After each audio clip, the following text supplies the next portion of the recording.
Welcome and greetings from Asia PCR.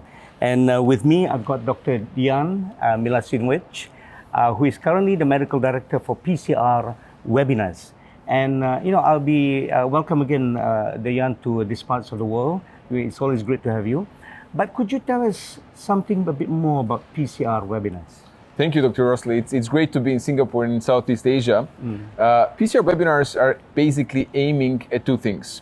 We use a digital platform which is reachable by a very large audience to first inform on the new developments in the field of interventional cardiology, and second, to try to foster an exchange in thoughts about the practices which may be different in different regions of the world. Yeah.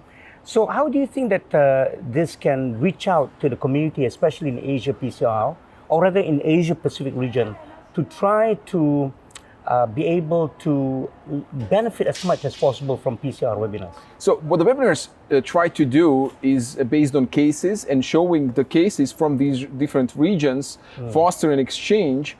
And Asia Pacific is pretty interesting in a way that you have some differences in practices that may be not as much encountered in Europe, for example. So the use of DCBs, or like when we speak about bifurcation PCI, the gelled balloon technique with which you are familiar with. Can you tell me more about that? I mean, this is something which you practice here, which may be a bit different than what people in Europe do. Yeah, I mean, the gelled balloon technique is a specific technique to try to preserve the patency of the side branch, especially in complex lesions, when the side branch is really angulated.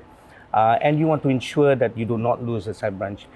You know, looking at how you said things, it looks very exciting and interesting, the way that the education training can be.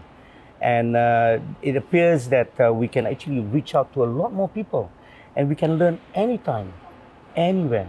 And the best thing is that it is free of charge from PCR. Yeah, thank you very much for that. Yeah. I mean, digital education is a two-way street. On one side, you get some of the news from the global arena, but on the other side, we get insights from the regional stakeholders on the practice in those regions, and I think everybody learns from each other. Yeah, I think that's an important point. Dian, thank you once again, and welcome to Asia. Thank you very much. Thank you very much.